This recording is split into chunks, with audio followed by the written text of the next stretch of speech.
일본과 한국 부동산의 현황은 어떤가? 일본의 부동산 시장이 화랑을 맞이했던 시기는 20세기 후반. 세계 경제사에서 가장 상징적인 거품 경제의 사례로 꼽힌다. 이 시기 일본 경제는 전례 없는 성장을 이루었고, 부동산은 경제적 번영과 자산 가치의 핵심으로 자리 잡았다. 그러나 그 화랑의 이면에는 무리한 금융 완화, 비정상적 투기 열풍, 심리적 신화가 결합되어 있었으며, 결국 경제 전체를 뒤흔드는 붕괴로 이어졌다. 이러한 일본의 부동산 화랑은 경제 성장, 정책적 결정, 사회적 변화가 복합적으로 얽힌 결과였으며, 그 과정과 결과는 오늘날에도 중요한 교훈으로 남아있다. 제2차 세계대전 후 일본은 폐허에서 시작해 눈부신 경제 성장을 이뤘다. 1950년대부터 1970년대까지 지속된 고도 경제 성장기는 일본을 세계 경제의 중심으로 끌어올렸다. 제조업을 기반으로 한 경제 모델은 수출을 통해 빠르게 국부를 축적했고, 자동차, 전자제품과 같은 산업은 전 세계 시장에서 강력한 경쟁력을 발휘했다. 이러한 경제 성장의 결과로 대도시에는 사람들이 몰리기 시작했고, 자연스럽게 부동산 수요가 급증했다. 경제 성장에 따른 소득 증가와 도시화는 사람들이 주거지뿐만 아니라 상업용 부동산에도 관심을 가지게 만들었다. 부동산 가격은 자연스럽게 상승세를 타기 시작했으며, 이때부터 부동산은 단순한 주거 공간을 넘어 자산 증식의 수단으로 여겨지기 시작했다. 1980년대 중반, 일본 경제는 새로운 전환점을 맞이했다. 1985년 플라자 합의 이후 엔화는 급격히 절상되었고, 수출 중심의 일본 경제는 타격을 입었다. 엔화 가치가 오르자 일본 제품의 수출 가격이 상승했고, 수출 기업의 수익성이 감소하기 시작했다. 이를 타개하기 위해 일본 정부와 일본은행 BOJ는 저금리 정책을 도입하고 대규모 금융 완화에 나섰다. 이 시기의 금리는 기록적으로 낮았으며, 기업과 개인 모두 쉽게 대출을 받을 수 있게 되었다. 시중에 풀린 막대한 자금은 주식시장과 부동산으로 흘러들어갔다. 부동산 가격은 폭발적으로 상승하기 시작했으며, 이를 기반으로 한 투기 열풍이 일본 사회를 뒤덮었다. 당시 일본 사회에는 부동산은 절대 가격이 떨어지지 않는다는 신화가 자리 잡았다. 경제 성장에 따른 자산 가치 상승이 지속되면서 사람들은 부동산이 가장 안전하고 수익률이 높은 투자처라고 믿기 시작했다. 이로 인해 기업과 개인은 너나 할 것 없이 부동산 투자에 뛰어들었다. 은행들은 이러한 분위기를 활용해 토지를 담보로 한 대출을 확대했으며, 부동산 가격이 상승할수록 대출 한도는 더욱 늘어났다. 이른바 토지담보대출의 악순환이 형성된 것이다. 대출을 받아 부동산을 매입하면 가격이 올라 수익이 생기고, 그 수익을 다시 대출의 담보로 제공하면서 더 큰 금액의 대출을 받는 형태였다. 이러한 투기적 심리와 금융 구조는 부동산 시장을 더욱 부풀렸고, 일본의 부동산 시장은 비정상적으로 팽창하게 되었다. 도시화와 인프라 확충도 부동산 화랑을 더욱 뒷받침하는 요소였다. 일본의 대도시, 특히 도쿄와 오사카는 급속한 도시화로 인구가 집중되었고, 이는 주택과 상업용 부동산 수요를 크게 증가시켰다. 동시에 일본 정부는 경제 성장을 지속하기 위해 대규모 인프라 건설 프로젝트를 추진했다. 도로, 항만, 공항, 철도망이 빠르게 확충되었고, 이러한 도시 개발 사업은 인근 부동산의 가치를 더욱 끌어올렸다. 기업들 역시 토지를 기업 가치의 핵심으로 여겨 경쟁적으로 부동산을 매입하기 시작했다.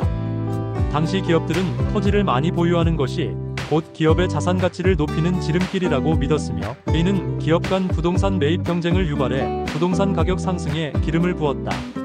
심리적 요인 또한 일본 부동산 버블의 중요한 배경이었다. 자산 가치 상승이 지속되면서 사람들은 부동산을 통한 부의 축적을 당연시하게 되었다. 부동산 가격이 오를수록 사람들의 소비와 투자는 더욱 확대되었고, 이는 자산 효과를 통해 경제를 더욱 부양하는 듯 보였다.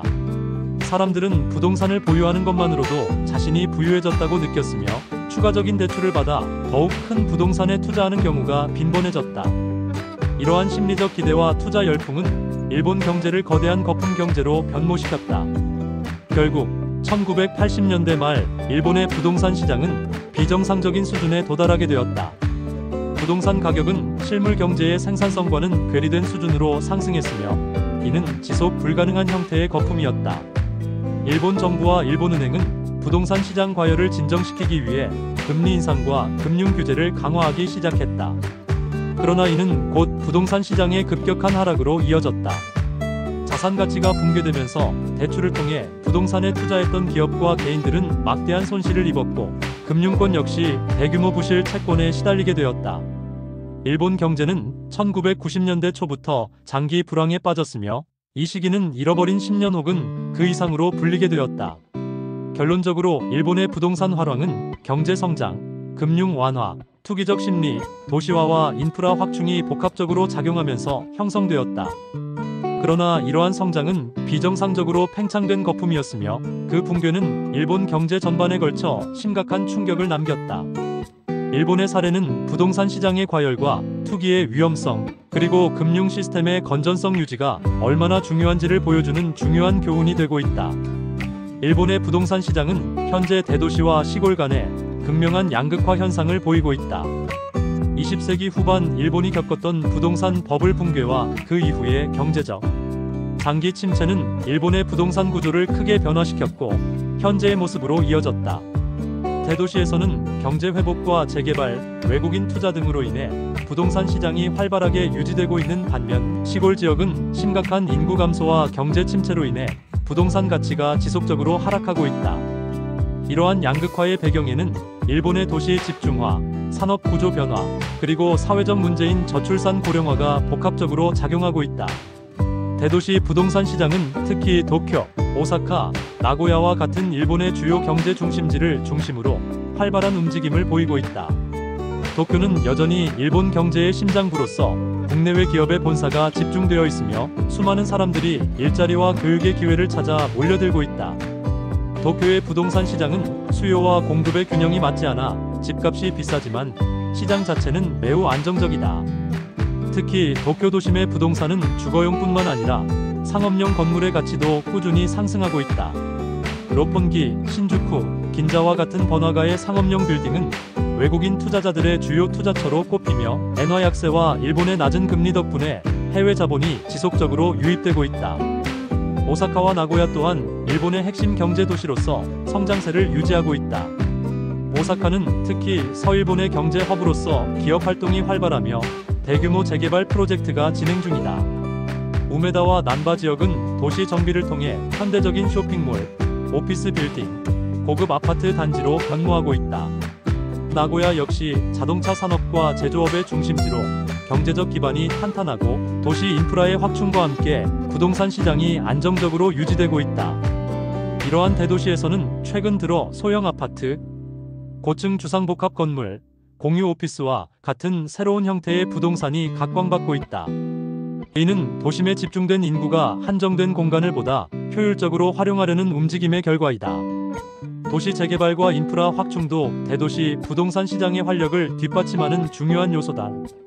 일본 정부와 민간 부문은 지속적으로 도시 정비를 추진하고 있으며, 특히 도쿄를 중심으로 노후화된 건물을 철거하고 현대적인 고층 빌딩과 주거단지를 건설하는 사업이 활발히 이루어지고 있다. 이와 함께 교통망 개선 역시 도시 내 부동산 가치를 높이는 데 기여하고 있다. 신칸센 노선의 확장, 지하철망 증설, 버스 시스템 개선 등을 통해 외곽 지역에서 도심으로의 접근성이 대폭 개선되면서 수도권과 주변 도시의 부동산 가치도 함께 상승하고 있다. 이러한 인프라 투자와 도시 재개발은 부동산 시장에 새로운 생명을 불어넣고 도시 경쟁력을 한층 강화하는 데 기여하고 있다. 그러나 시골 지역의 상황은 대도시와는 정반대로 전개되고 있다. 일본의 시골 지역은 지난 수십 년간 지속된 인구 감소와 고령화로 인해 부동산 시장이 사실상 침체 상태에 빠졌다. 특히 농촌과 지방 소도시에서는 젊은 층의 유출이 가속화되면서 남아있는 인구의 대부분이 노년층으로 구성되어 있다. 이로 인해 시골의 부동산은 수요가 거의 없어지고 가격 하락이 지속되고 있다. 일본 국토교통성의 통계에 따르면 시골 지역의 빈집 기하 비율은 전국적으로 증가하고 있으며, 일부 지역에서는 빈집 비율이 30%를 넘어서기도 한다. 이 빈집 문제는 단순히 미사용 건물의 증가에 그치지 않고 관리되지 않은 건물들이 노후화되면서 지역 전체의 부동산 가치와 환경을 악화시키는 요인이 되고 있다. 시골 부동산 시장의 침체는 경제 구조의 변화와도 밀접한 연관이 있다. 일본의 시골 지역은 전통적으로 농업과 어업, 소규모 제조업에 의존해왔지만 산업화와 글로벌화로 인해 이러한 산업들이 경쟁력을 상실하면서 지역 경제가 쇠퇴하였다.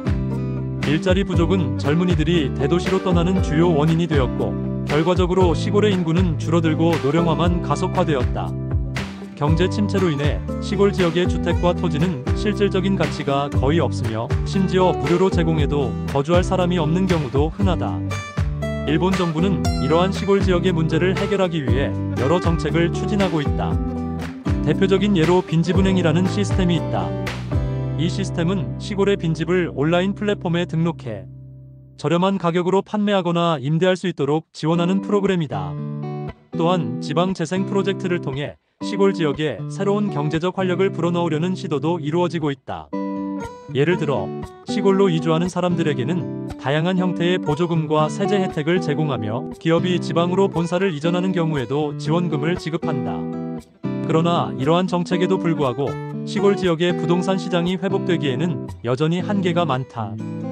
인프라 부족, 일자리 문제, 그리고 근본적인 인구 감소. 문제는 단기간에 해결하기 어려운 구조적 문제이기 때문이다. 결론적으로 일본의 부동산 시장은 대도시와 시골 지역 간의 격차가 점점 더 심화되고 있다. 도쿄, 오사카, 나고야를 중심으로 한 대도시는 재개발과 인프라 확충, 외국인 투자 유입, 그리고 젊은 층과 외국인의 인구 집중으로 부동산 시장이 활발하게 유지되고 있다. 반면 시골 지역은 인구 감소, 경제 침체, 빈집 문제 등으로 부동산 가치가 하락하고 있으며 회복의 가능성마저 불투명한 상황이다. 이는 일본의 산업화와 도시화가 만들어낸 필연적인 결과이기도 하지만, 동시에 저출산 고령화라는 일본 사회의 구조적 문제를 반영하는 현상이기도 하다. 향후 이러한 격차를 해소하기 위해서는 단순히 도시와 시골의 부동산 문제를 넘어 인구 문제, 경제 재생, 지역 균형 발전이라는 보다 근본적인 해결책이 필요할 것이다. 일본과 한국의 부동산 시장은 여러 면에서 유사한 흐름을 보이고 있다. 두 나라는 경제 발전 과정에서 대도시 중심의 산업 구조가 형성되었으며, 도시 집중화 현상이 심화되면서 수도권과 지방의 양극화가 가속화되었다. 이러한 양극화 현상은 부동산 시장에도 직접적인 영향을 미쳐 대도시는 부동산 가격이 지속적으로 상승하고 있는 반면, 지방과 시골은 인구 감소와 경제 침체로 인해 부동산 가치가 하락하고 있는 상황이다. 더불어 저출산 고령화라는 공통된 사회적 문제는 양국의 부동산 시장에 더 큰 변화를 가져오고 있다. 이러한 양상을 보다 심층적으로 비교하고 이를 해결하기 위한 대책을 고민해볼 필요가 있다. 먼저 일본과 한국의 대도시 부동산 시장은 비슷한 패턴을 보이면서도 약간의 차이가 존재한다. 일본의 도쿄는 여전히 경제, 금융, 문화의 중심지로서 활력을 유지하고 있다. 도쿄는 도시 정비와 재개발을 통해 끊임없이 현대화된 주거 및 상업 공간을 제공하며 글로벌 투자자들에게도 매력적인 도시로 자리 잡고 있다. 특히 엔화 약세와 초저금리 기조는 외국인 투자자들의 자본 유입을 촉진시키는 주요 요인으로 작용했다. 오사카와 나고야 같은 대도시 역시 재개발과 인프라 확충을 통해 경쟁력을 유지하고 있으며, 일본 정부는 대도시의 경쟁력을 강화하기 위해 지속적으로 도시 인프라를 개선하고 있다. 반면 한국의 서울은 대도시 집중화가 더욱 두드러지는 모습을 보인다. 서울은 경제와 교육, 문화 등 거의 모든 분야에서 전국의 자원을 빨아들이는 블랙홀처럼 작용하면서 전국 인구의 상당수가 수도권에 집중되고 있다. 특히 강남, 용산, 마포 등 서울의 핵심 지역은 부동산 가격이 천정부지로 상승하고 있으며, 이는 한정된 토지 공급과 높은 주거 수요가 맞물린 결과다. 한국 정부는 수도권 집중화를 완화하기 위해 세종시를 비롯한 혁신도시를 개발하고 있으나 여전히 서울에 대한 의존도가 크게 줄어들지 않고 있다. 일본과 달리 한국의 부동산 시장은 다주택자와 투기 수요가 시장을 과열시키는 주요 원인으로 작용하고 있으며, 정부의 부동산 정책도 세금 규제와 대출 규제에 초점을 맞추고 있다. 대도시의 부동산 시장이 활기를 띠는 것과 대조적으로 일본과 한국의 지방과 시골 지역은 경제 침체와 인구 감소로 인해 부동산 가치가 크게 하락하고 있다. 일본의 시골 지역에서는 젊은 층이 일자리와 더 나은 생활 여건을 찾아 대도시로 이주하면서 남아있는 인구 대부분이 노령층으로 구성되었다. 이로 인해 시골의 빈집, 즉 아키아 문제가 심각해졌다. 일본의 일부 농촌 지역에서는 빈집 비율이 전체 주택의 30%를 넘어섰고, 관리되지 않은 빈집들은 지역 환경과 경제를 악화시키는 요인으로 작용하고 있다. 정부는 빈집은행 시스템을 통해 빈집을 저렴하게 거래하거나 공공용도로 활용하는 정책을 펼치고 있지만, 구조적인 인구 감소 문제를 해결하지 못하면 근본적인 해결책이 되기 어렵다. 한국 역시 비슷한 양상을 보이고 있다. 수도권 집중화로 인해 지방의 중소도시와 농촌은 인구가 감소하면서 경제가 침체되었고, 그 결과 부동산 수요가 거의 사라진 상황이다. 특히 경상도, 전라도의 일부 농촌과 제조업 중심의 도시들은 산업 구조 조정과 경기 침체의 직격탄을 맞으면서 부동산 가치가 급락하고 있다. 거제, 군산 등과 같은 지방 산업 도시의 경우 주요 산업의 붕괴와 함께 일자리가 사라지자 청년층이 대거 빠져나갔다. 그 결과 도시 전체의 인구가 줄어들고 빈집과 폐가가 늘어나면서 지방 경제의 악순환이 지속되고 있다. 이는 일본과 마찬가지로 한국의 지방이 안고 있는 고질적인 문제이며 지방 부동산 시장의 침체를 더욱 심화시키고 있다. 이러한 상황에서 일본과 한국이 부동산 양극화 문제를 해결하기 위해 취할 수 있는 대책은 크게 세 가지 방향으로 나눌 수 있다. 첫 번째는 지방 재생 및 균형 발전을 위한 정책 강화이다. 일본은 이미 지방 창생 정책을 통해 지방 이주를 지원하고 지역 경제를 활성화하기 위한 다양한 노력을 기울이고 있다. 한국 역시 지방 활성화를 위해 기업의 지방 이전을 유도하고 지방 거점 도시를 육성해야 한다. 예를 들어 혁신도시와 스마트시티 프로젝트를 확대하여 지방 도시를 첨단 산업의 중심지로 발전시키고 일자리를 창출함으로써 인구 유출을 막아야 한다. 또한 농촌 지역에서는 스마트팜과 같은 첨단 농업 기술을 도입해 경쟁력을 높이고 지역 특화 산업을 개발하여 경제를 활성화해야 한다. 두 번째는 빈집 문제 해결을 위한 적극적인 정책 추진이다. 일본은 빈집을 공공용도로 전환하거나 저렴한 임대주택으로 재활용하는 빈집은행 시스템을 운영하고 있다. 한국도 유사한 정책을 통해 지방의 빈집을 청년 창업 공간, 복지시설, 문화공간 등으로 활용하는 방안을 모색해야 한다. 특히 정부와 지자체가 빈집을 매입해 리모델링하는 사업에 적극적으로 나서야 하며, 이를 통해 지역 경제에 새로운 활력을 불어넣을 수 있다. 세 번째는 대도시 집중화 문제를 완화하는 것이다. 일본은 공공기관의 지방 이전과 교통망 확충을 통해 대도시와 지방의 균형 발전을 유도하고 있다. 한국도 세종시를 중심으로 행정기관 이전을 추진했지만, 추가적으로 수도권 기업의 지방 이전을 유도하고 지방 거점 도시를 육성하는 정책이 필요하다. 또한 수도권과 지방을 연결하는 교통 인프라를 확충해 지방 도시의 접근성을 높이고, 이를 통해 부동산 수요를 분산시켜야 한다. KTX와 GTX 같은 광역 교통망을 확대하는 것도 지방 부동산 시장에 긍정적인 영향을 미칠 수 있다. 결론적으로 일본과 한국은 대도시와 지방의 양극화라는 공통된 부동산 문제를 안고 있다. 이러한 양극화는 도시 집중화, 경제 구조 변화, 저출산 고령화와 같은 복합적인 요인들이 얽혀 나타난 결과이다.